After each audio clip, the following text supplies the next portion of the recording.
Hello friends, मैं self Arpit Meshram और मैं as a GDS BPM work कर रहा हूँ इंडिया पोस्ट में।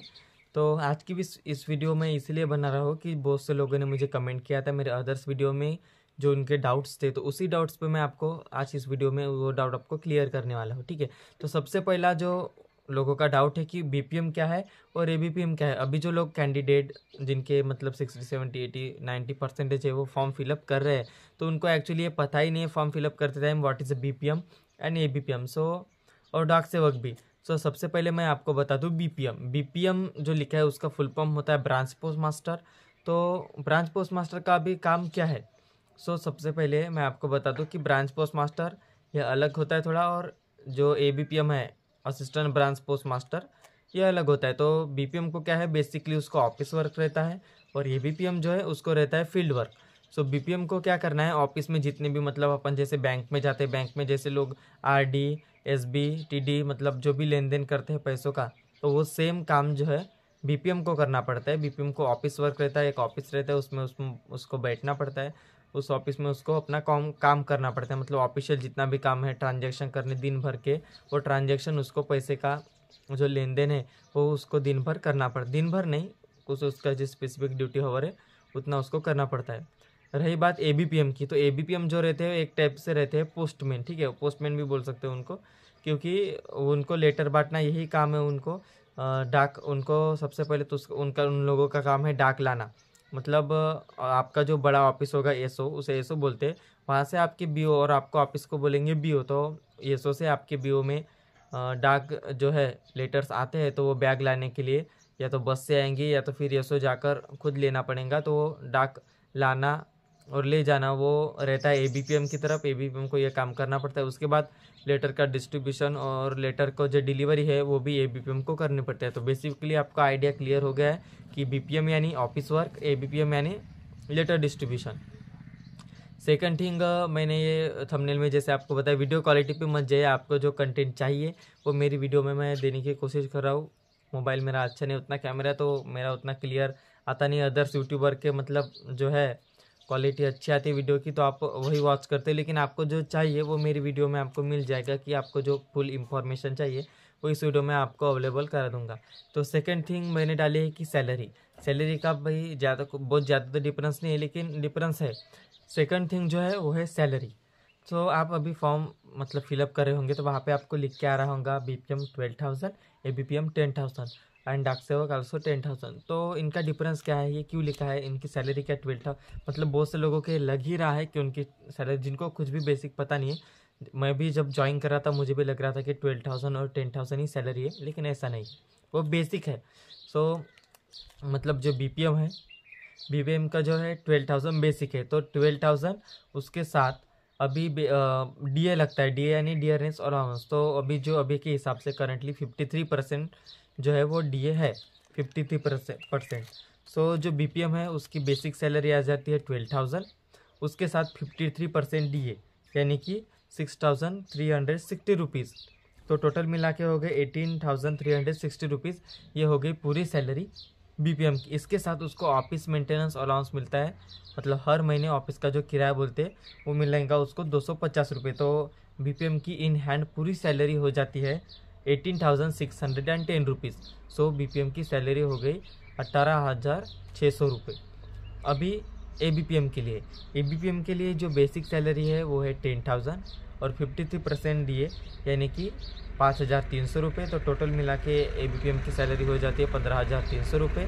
उसके साथ ही उनको साइकिल अलाउंस मिलता है जो कि है 180 रुपीज़। अब इस ज़माने में तो कोई साइकिल चलाता नहीं है, सब बाइक से ही अपने लेटर डिलीवर करते हैं, लेकिन उनको अलग से कोई भी पेट्रोल का मतलब पेट्रोल डीजल का कोई भी खर्चा नहीं मिलता है, सिर्फ साइकिल अलाउंस मिलता है 180 रुपीज़। तो ABPM की सैलरी हो जाती है 15,480 रुपये। BPM की सैलरी 18,610 इन हैंड और ABPM की सैलरी 15,480 रुपये। इनकी सैलरी से ज़्यादा कुछ कटौती होती नहीं, क्योंकि सैलरी ही उतनी है, तो कटौती क्या होगी। ठीक है, अभी मैं नेक्स्ट जो क्वेश्चन मतलब ये था कि 60, 70 और 80% वालों का सिलेक्शन होगा या नहीं।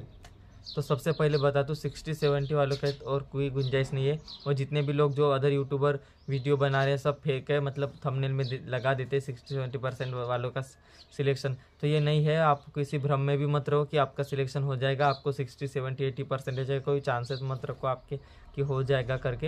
यहाँ पे 95 वालों का ही नहीं हो रहा है, जो 100 है, जिनको 100 है। पंजाब का ही देख लो, एक भी मतलब ऐसा बंदा नहीं है जिसके 99% पे सिलेक्शन हुआ पिछले साल, सभी को 100। तो ऐसा कैसे हो रहा है तो ये पता नहीं, लेकिन सबका जो है मैक्सिमम लोगों का पंजाब में 100 जाता है।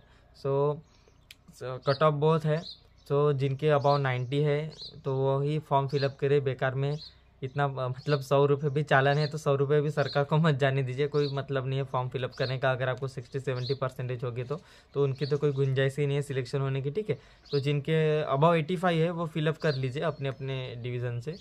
देन आफ्टर नेक्स्ट जो क्वेश्चन था कि ड्यूटी आवर मतलब आपको कितने घंटे काम करना पड़ेगा। तो बेसिकली जो बीपीएम है और या एबीपीएम तो कुछ नहीं, उसको डाक लाना उतने टाइम में, लेटर वो कभी भी मतलब दिन भर में बांट सकता है। लेकिन बीपीएम के लिए 4 घंटे की जॉब रहती है, नाम के लिए 4 घंटे है, लेकिन ज़्यादा घंटे भी काम हो जाता है, ठीक है। तो ऐसा बोलना नहीं चाहिए, बट ठीक है, ओके। अभी जो बीपीएम है उसको 4 घंटे काम करना है ऑफिस में, और जिनका लेवल 2 का होगा, मतलब जिनकी ऑफिस में बहुत ज़्यादा वर्कलोड रहता है, उनको 5 घंटे की जॉब रहती है नाम की सिर्फ। सो उनको सैलरी ज़्यादा भी मिलती है। तो बेसिकली आपको 4 घंटे जो है वो काम करना है, ठीक है। और नेक्स्ट जो क्वेश्चन था कि जो गर्ल्स है, गर्ल्स के लिए मतलब ये जॉब अच्छी है या नहीं है, ठीक है, और कौन सी अच्छी है, ठीक है, बीपीएम एबीपीएम या डाक सेवक। सो बीपीएम की तो मतलब गर्ल के लिए बीपीएम मिल गया है तो बहुत अच्छा है, क्योंकि ऑफिस वर्क है, मतलब अच्छी है। क्योंकि एबीपीएम के जो है मतलब रेनी सीजन में, जैसा मतलब रेनी सीजन में उनको बहुत दिक्कत आती है लेडीज़ को, और लेडीज़ को गांव-गांव जाकर वो लेटर बांटने में थोड़ी डिफ़िकल्टी हो जाती है। सो मतलब जो गर्ल्स है तो उनको अगर बीपीएम की लगती है तो वो बहुत अच्छी बात है, ठीक है। एंड एबीपीएम बीपीएम ये सब तो हो गया। अभी सबको मतलब एक क्वेश्चन होगा कि व्हाट इज़ डाक सेवक, ठीक है। तो डाक सेवक और एबीपीएम में कोई डिफरेंस नहीं है, डाक सेवक एबीपीएम जैसा रहता है, डाक सेवक इतना से, लेकिन फ़र्क इतना है कि डाक सेवक जो सब ऑफिस रहते हैं उसमें लेटर बांटते हैं, या ऑलरेडी उसमें पोस्टमैन होगा तो वो ऐसे ही छोटा मोटा काम करता है, लेकिन पेमेंट सेम है एबीपीएम जैसे ही डाक सेवक को पेमेंट मिलता है। सो हाँ, और एक बात कि सिर्फ इतनी सैलरी पे मतलब वो बीपीएम है उनको और एबीपीएम को मतलब डिपेंड है क्या, नहीं। तो जैसे मैं हूँ, मेरा ऑफिस है, तो मेरे ऑफिस में मतलब अच्छी खासी कमीशन बन जाती है, ठीक है। तो इस पे मैंने ऑलरेडी वीडियो बनाना है, वीडियो बहुत लंबी जाएगी, ठीक है। उतना फिर मेरा नेट ख़त्म हो जाएगा, वो वीडियो अपलोड होती नहीं, ओके। तो मैं बता दूँ, और कुछ आपके मतलब डाउट होंगे, क्योंकि मैं एज अ मतलब उस फील्ड में जॉब कर रहा हूँ, तो मैं आपको डिटेल बता सकता हूँ, ठीक है। तो और आपकी कोई मतलब परेशानी होगी या कोई डाउट होगा तो अभी वैसे तो मैंने सब डाउट क्लियर कर दिए। हाँ, एक एक रह गया है कि मतलब जो स्टूडेंट है, आप ये जॉब में, ठीक है, आपको जॉब लगी और आपने ज्वाइन कर लिया, तो इसके बाद आप मतलब पढ़ाई कर सकते हैं, पढ़ाई तो आप कर सकते हैं, ठीक है, पढ़ाई आप कर सकते हैं, वो आपका मतलब पर्सनल मैटर हो गया। लेकिन पढ़ाई के लिए आपको छुट्टियां नहीं मिलेंगी, ठीक है। आपको साल भर में 25 मतलब छुट्टियां आप ले सकते हैं, 25 छुट्टियां ले सकते हैं। 6 महीने के लिए 10 और 6 महीने के लिए 10 और 5 जो है वो इमरजेंसी रहते हैं। तो ये छुट्टी आप अपने पेपर के लिए ले सकते हैं, ठीक है। वैसे तो संडे की छुट्टी रहती है, सैटरडे की नहीं रहती, ठीक है। तो और ये होगी इसका मतलब ये छुट्टी आप लेंगे तो आपका इसका पेमेंट मिलेंगे, यानी कि अनपेड लीव है, पेड लीव है, और अनपेड लीव भी आप ले सकते हैं, ठीक है, ज़्यादा आपको छुट्टियाँ चाहिए होंगी तो। लेकिन ऐसे स्पेसिफिकली मतलब आपको पढ़ाई के लिए कोई छुट्टियाँ या डिपार्टमेंट प्रोवाइड नहीं करता है, ठीक है। और अभी मतलब बहुत से लोगों का और एक डाउट था कि हम मतलब ये बीटेक कर रहे हैं, कोई क्या कर रहा है, ये सब मतलब अदर नहीं कि फील्ड में कोई पढ़ाई कर रहा होगा तो वो रेगुलरली वो कर सकते क्या। तो देखिए, अगर आपके जो कॉलेज वाले हैं वो मतलब ठीक है, उनको आप बता सकते हैं कि मैं ये जॉब कर रहा हूँ तो मेरा आना नहीं जमेगा, तो मैं सिर्फ पेपर देने के लिए आऊँगा, तो वो लोग राजी हो जाते। तो हो सकता है आपका हो सकता है मतलब डिपार्टमेंट वाले तो कुछ बोलेंगे नहीं, लेकिन एक एक प्रकार से मतलब अच्छी बात नहीं, आप जीरो अटेंडेंस पे, यानी कि मतलब जो रेगुलर कॉलेज नहीं रहते वहाँ से आप कुछ अपनी पढ़ाई कर सकते हैं, क्योंकि रेगुलर तो आप जाएंगे नहीं, तो रेगुलर आप पढ़ाई भी नहीं कर सकते कॉलेज में जाके, ठीक है। तो आपको वो छोड़ना पड़ेगा जो आप अदर कोई कर रहे होंगे, ठीक है। सो और कोई डाउट होगा तो प्लीज़ कमेंट कीजिए या इंस्टा पे डीएम कीजिए। मेरी इंस्टा पे मतलब डिस्क्रिप्शन में मैंने इंस्टा की अपनी आईडी दी है, तो कोई परेशानी होगी तो प्लीज़ कमेंट कीजिए। और वीडियो अच्छी लगी हो तो आपको पता ही है क्या करना है, एक लाइक, दूसरा सब्सक्राइब, कमेंट तो आप करते ही हो, ठीक है। Okay, bye.